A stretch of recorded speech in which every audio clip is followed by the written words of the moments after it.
A'udhu billahi minash shaitani rajim. Bismillahir Rahmanir Rahim.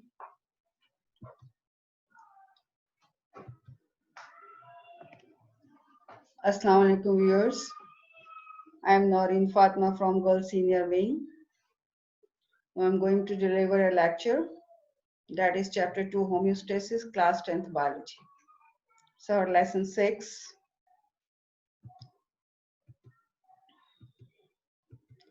Before giving the lecture, you must be aware about the contents. What are the important contents? The contents we will discuss here is the osmoregulatory function of kidney, disorder of kidney, treatment, dialysis, and kidney transplant. There are two types of dialysis, peritoneal dialysis and hemodialysis. Now the next, what is osmoregulation? Before giving a lecture about osmoregulation, you must recall the previous lecture. In previous lecture is mostly related with homeostasis. So you must be aware about the definition of homeostasis. What is homeostasis? Homeostasis may be defined as the maintenance of the internal condition of body at equilibrium despite the changes in the external environment. There are three major organs involved in homeostasis. Number one is the skin, lung, and kidney. I have given the lectures about related to skin, lungs, and kidney. In the previous lecture, I have told you about the structure of kidney and the function of the kidney. There are two important functions of kidney. One is the urine formation, and the second one, the important function of kidney is the osmoregulation. So what is osmoregulation? Now I'm going to start. What is osmoregulation? So you must be aware about all the previous concept. This concept should be in your mind, which is much better to understand the next lecture. So what is osmoregulation?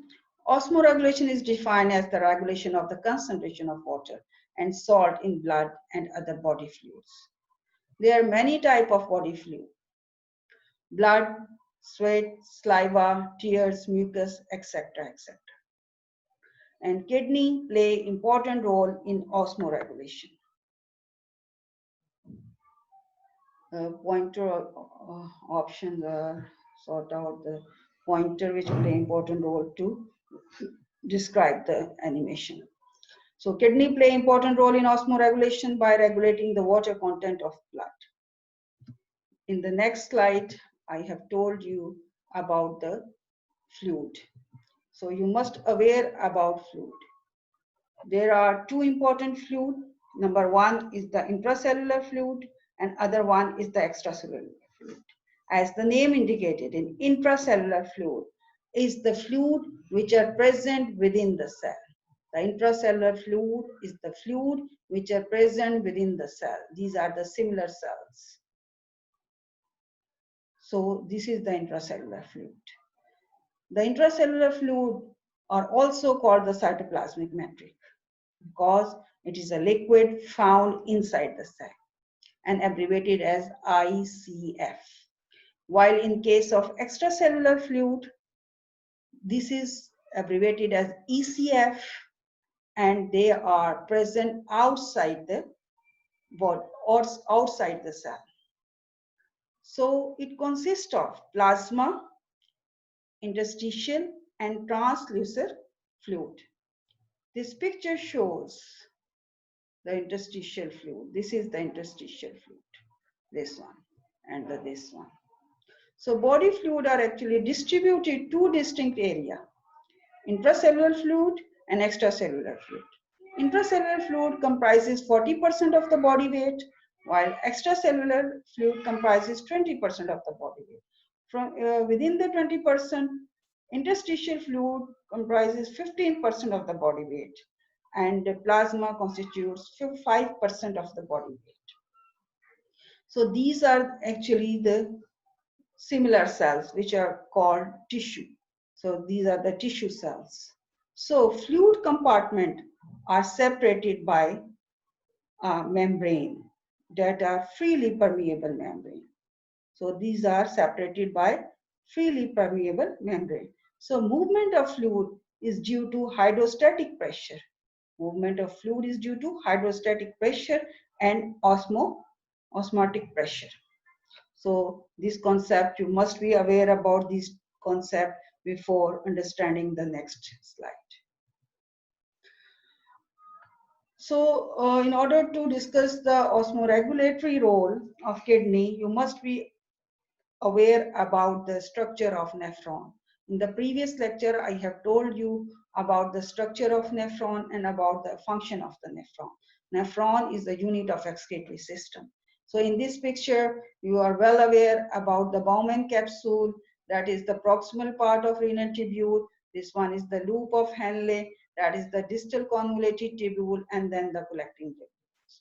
So by pressure filtration, see, these materials are filtered into the lumen of proximal convoluted tubule. The material are glucose, amino acid, water, and salts. These are actually essential material. So it has to be reabsorbed. It has to be entered or bounce back into the bloodstream. And then from the descending loop of Henle, the water is reabsorbed. So reabsorption takes place in this loop of Henle, while salt absorption takes place in ascending loop of Henle. And then through this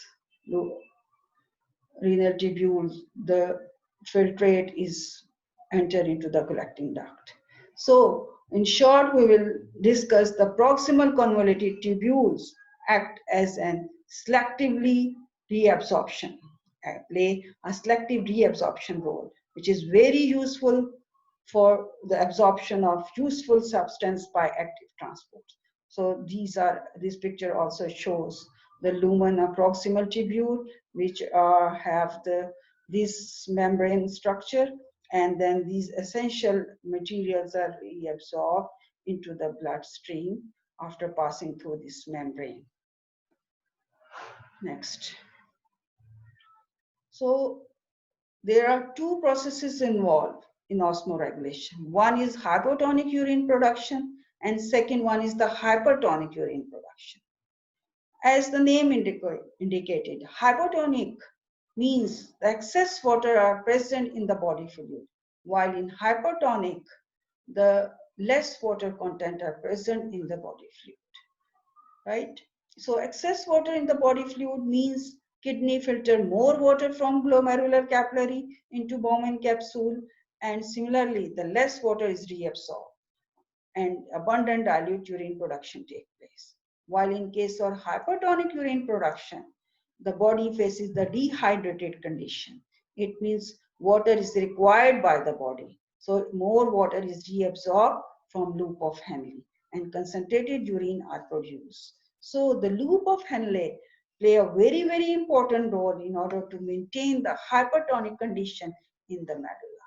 So these are the two essential processes involved in osmoregulation. So you must be aware about the production of hypertonic urine production and hypotonic urine production. The other name is how the dilute urine are produced and how the concentrated urine are produced. So next slide. This slide also discusses the counter current multiplier of nephron. That is the loop of Henle. So that is the counter loop of Henle play an important role of counter current multiplier mechanism. In this mechanism, the same thing is there. When there is a shortage of water in the body fluid, it means the body faces the dehydrated condition. So kidney filter less water from the glomerular capillaries, and the rate of reabsorption of water is increased. So less filtration, more reabsorption, they will produce the hypertonic urine, right? So in this picture, more salt is continually added by PCT. PCT is abbreviated as proximal convoluted tubules. So higher the osmolarity of ECF, ECF is the extracellular fluid. the more water leaves the descending limbs by osmosis. So more water leaves the descending limb. This is the descending limb by osmosis. So more water, as more water that leaves the descending limb, the saltier the fluid which is present in tubule. So saltier the fluid which is present in the tubules. As the saltier the fluid in the ascending limb, that is the salty fluid in the ascending limb, then what happens? The more salt is pumped from the tubule into the ECF. So more salt is pumped from the tubule into the ECF. ECF is the extracellular fluid. So more salt that is pumped out of the ascending limb, the saltier the ECF in the renal medulla. So concentrated urine are produced, right? So this is called the counter current multiplier of nephron, which is taking place in the loop of Henle.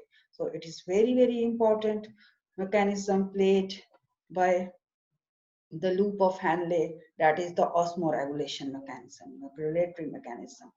Less water is reabsorbed and abundant dilute urine is produced. It brings down the volume of body fluid to the normal condition. The whole process is actually under the hormonal control. So you must be aware about the hormonal control. So first of all, that is an extra knowledge given to you about the hormones, because all of this mechanism of osmoregulation is mainly controlled by the hormones. What are hormones? Hormones are the ductless secretions which are secreted by the glands. So when a body faces the high solute concentration, or body faces the dehydrated condition, then what happens? It stimulates the osmoreceptors which are present in the hypothalamus. So these are the hypothalamus which are present in the forebrain, that is the first part of the brain, which have the particular receptors which is called osmoreceptors. These osmoreceptors are present in hypothalamus.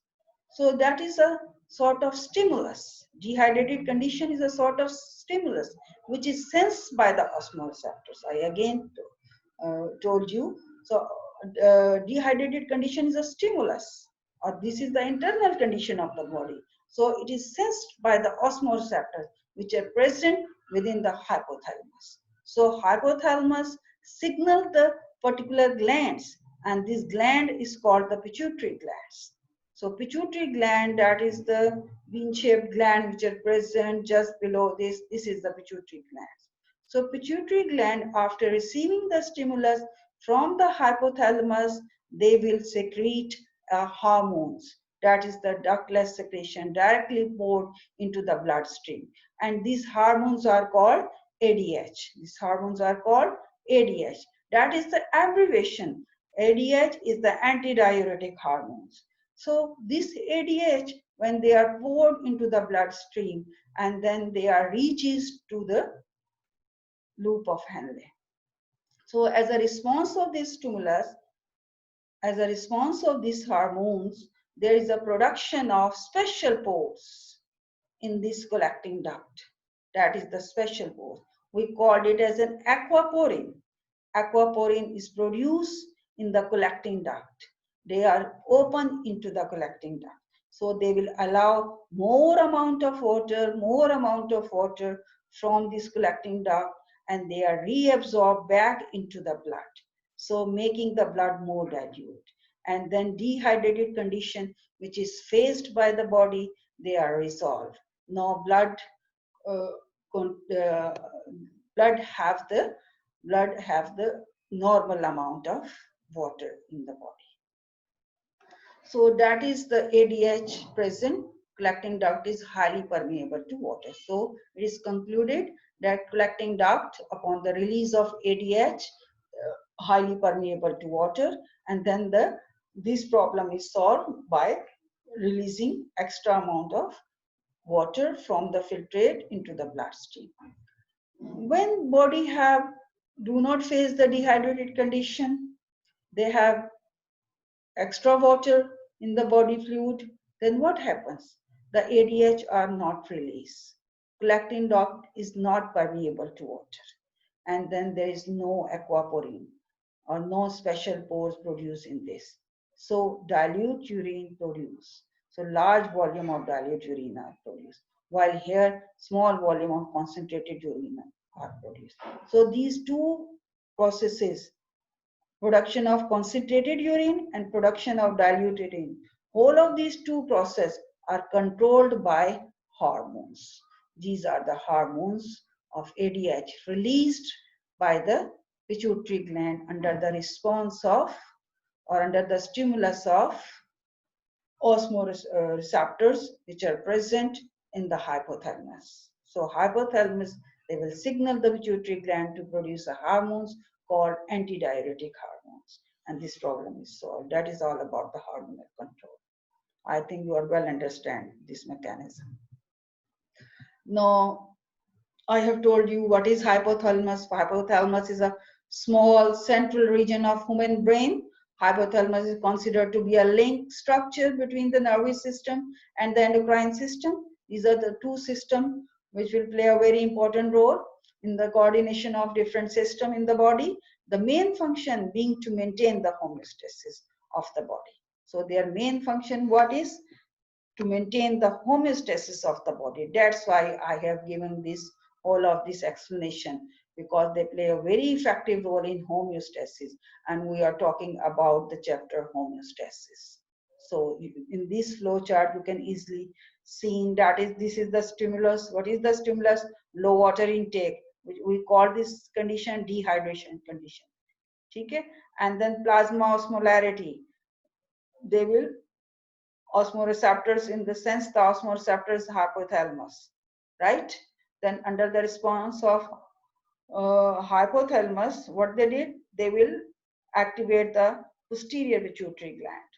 Pituitary glands are of two types, anterior pituitary and posterior pituitary. So posterior pituitary glands, they will release a hormone. So there is an increase in the amount of antidiuretic hormones within the bloodstream. These antidiuretic hormones, which is called ADH, they will affect the kidney. Kidney, what the kidney did? They will reabsorb the water. Water reabsorption takes place and less water is excreted in the urine. So it is a negative feedback mechanism, right? And while in this side, the stimulus high water intake. It means overhydration is this condition. This condition is the overhydration. It means plasma osmolarity is decreases, while here plasma osmolarity is increases. When plasma osmolarity is decreases, what it means plenty or excess of water is present within the fluid, within the extracellular fluid. Plasma is an example I have told you in the previous slide, right? So there is a decrease, posterior pituitary activated and decrease the amount of ADH in the bloodstream, right? And due to decrease the amount of ADH in the bloodstream, which will indicated by arrow which is in downward direction, the water reabsorption is less. This one, water reabsorption is less, then more water is excreted in urine. So this is the flow chart. You can easily observe the hormonal mechanism. Now, the next topic is the kidney stone. That is the abnormality, the production of stone. When urine becomes too concentrated, the crystal of many salts are produced. There are different nature of crystal salts. Number one, calcium oxalate crystal, calcium crystals, and stones may be of different nature. Calcium oxalate के stones होंगे, calcium के stones होंगे, and ammonium phosphate के stones होंगे, uric acid के stones होंगे. So stones are of many different nature depending upon the composition. Such large crystal cannot pass in the urine and they form hard deposits. These hard deposits are called kidney stone, right? Many stones start in the kidney. Some may travel to ureter or urinary bladder, right? So most of the stone they are deposited in the different sides of the kidney. They are embedded in the kidney tissues, right? Here is this picture shows the cyst which is present in this kidney, right? So kidney failed to work properly. So this picture or this diagram shows the different type of stones, kidney stone. That is the magnesium ammonium phosphate stone. That is the branching stone. This stone is of uric acid stone. This one and this one, both of them. In the next picture, the causes of kidney stone. The major causes of kidney stone are related with age, high calcium level in urine, diabetes, osteoporosis, suffer from osteoporosis, softening of bones, and it also depends upon the diet you are using. If you are containing more green vegetables, they contain many salts. That's why these extra salts are deposited in the deeper tissues of the kidney in the form of stone. Sometimes excess salts, they are deposited, and sometimes vitamin C and D, they are also, you will get the excess diet containing maximum amount of vitamin C and D, right? So these are the different foods which rich in oxalate as shown in this picture. And next cause is the recurring urinary tract infection. आपको बार बार जो है urinary tract infection होती है. Less intake of water and alcohol consumption. If you will intake plenty of water, this problem can be solved. Maybe the stone are soluble in water, so due to the drinking of excess water or plenty of water, these salts can be dissolved and they are coming out from through the urine. When you will take less water, you will drink less water, then what happens? The stone become harder and harder, and they will affect the kidney. And alcohol consumption is also a major cause. Next, the symptoms. What are the important symptoms of kidney stone? This answer is that the symptoms of kidney stone is the high level of potassium in the blood, which are also called the hyperkalemia. So you will take, how did you feel? By a special back pain, abdominal pain. So these are back pain, abdominal pain. Pain is the major symptoms of kidney stone because kidney is not working properly. So these two, back pain and abdominal pain, are the major symptoms. Loss of appetite, it means the growth is affected. आपकी growth सही नहीं हो रही, थोड़ा सा काम करते हैं, fatigue को feel करते हैं. So not enough urine production because you are not taking too much water.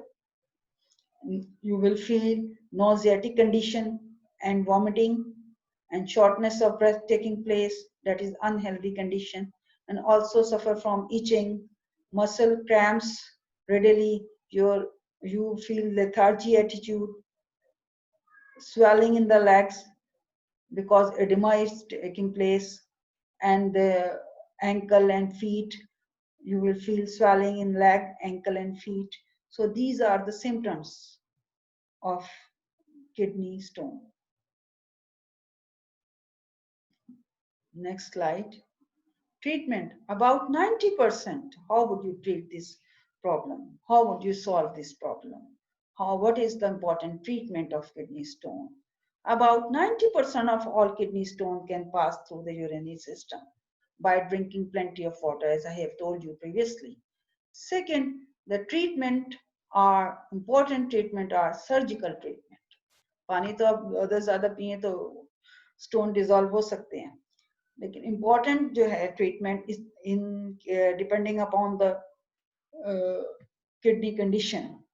We will be decided whether the person suffering from kidney stone problem, whether the treatment is surgery or the shock wave treatment. So there are two important treatments, surgical treatment or the shock wave treatment.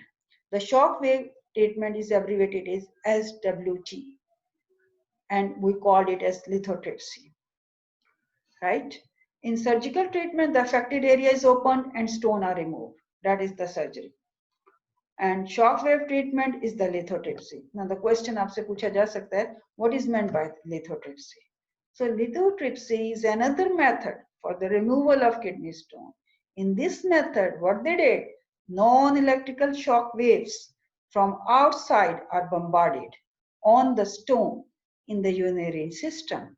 Waves, what the waves did, they hit the dense stone and break them, and then this stone will convert it into a sand-like particles, and they are passed through the urine. The next slide, I will give you a video in which whole of this process you can easily see.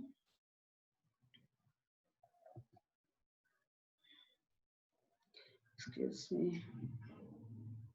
The hard is the so video start, listen.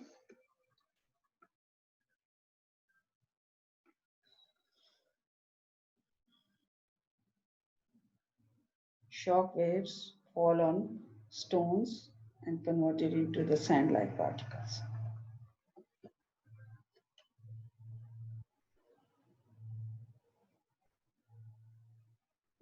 So this is the mechanism of lithotripsy, which is explained in this video.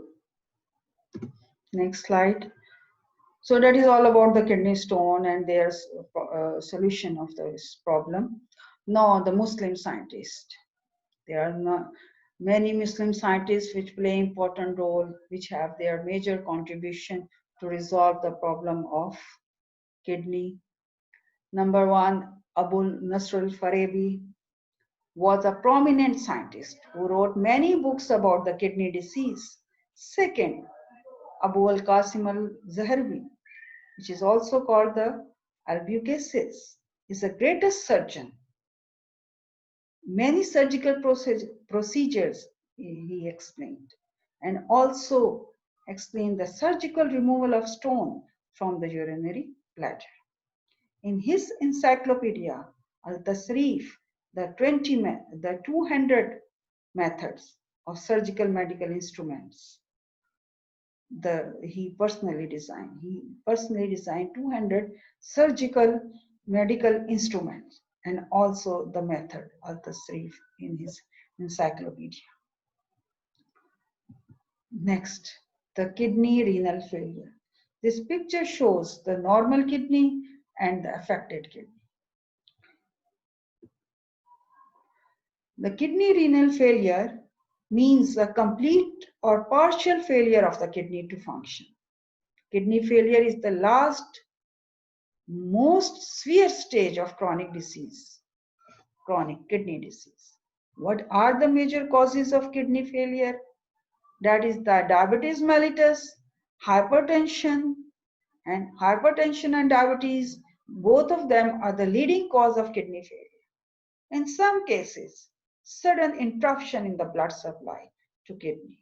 Sometimes you will take the overdose of drug. They will also result in kidney failure. The main symptoms of kidney failure is the high level of urea and other waste in blood, which can result following vomiting, nausea, and weight loss. And other symptoms, the frequent urination and blood in urine. Excess fluid in body may also cause swelling of leg, as I have told you previously, the swelling of legs, feet, and face, and shortness of breath. Now, the treatment involved for kidney failure. The kidney failure is treated by dialysis and kidney transplant. So, what is dialysis? Dialysis means the cleaning of blood by artificial ways. There are two methods of dialysis. Number one, peritoneal dialysis, and number two, hemodialysis. In peritoneal dialysis, what happens? The dialysis fluid is pumped for a time into the peritoneal cavity. What is peritoneal cavity? It is a space present around the gut. It is the space present around the gut. Excuse me.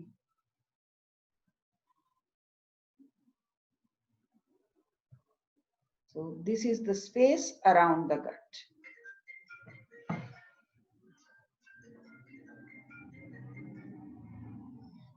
So dialysis fluid is pumped for a time into the peritoneal cavity, which is the space around the gut. This cavity is lined by peritoneum. Peritoneum contains blood vessels. When we place dialysis fluid in peritoneal cavity, it means we have to inject dialysis fluid into the peritoneal cavity. The waste material from peritoneal blood vessel diffuses into the dialysis fluid, which is then drained out. This type of dialysis can be performed at home, but must be done every day. So this picture shows the dialysis fluid is pumped into the peritoneal cavity, and peritoneal cavity is surrounded by blood vessels. So all the nitrogenous waste material is diffused into the from the blood into the dialysis fluid, and it is pumped out or drained out. Now the hemodialysis. It means, as the name indicated, hemodialysis, the blood. Through the blood, you are remove the waste product. The patient blood is pumped out through a special apparatus that is called dialyzer, because in the process of hemodialysis, the dialyzer is used. You must be aware about dialyzer. What is dialyzer?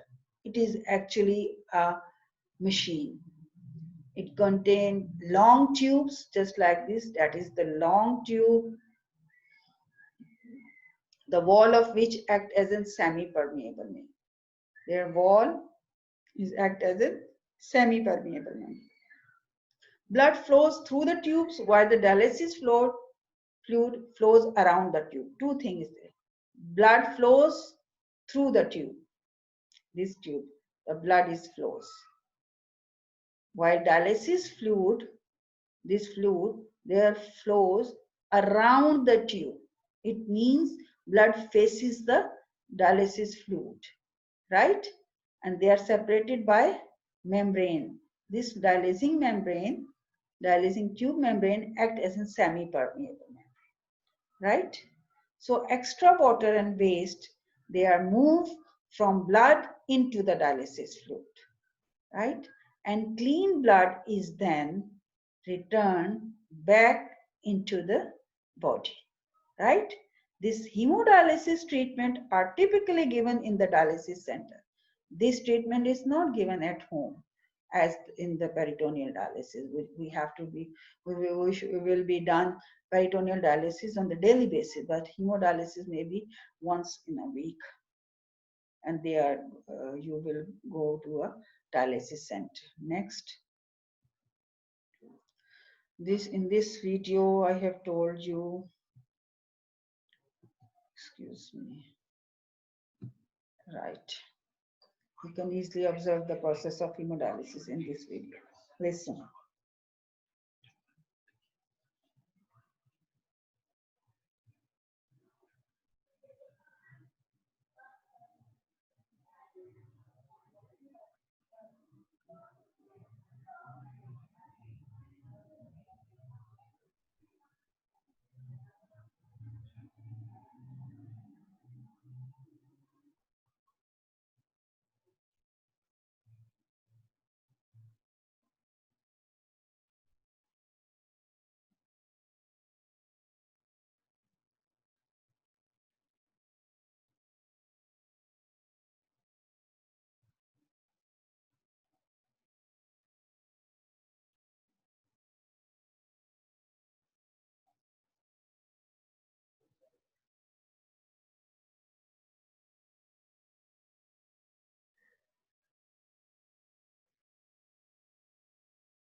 3 times a week.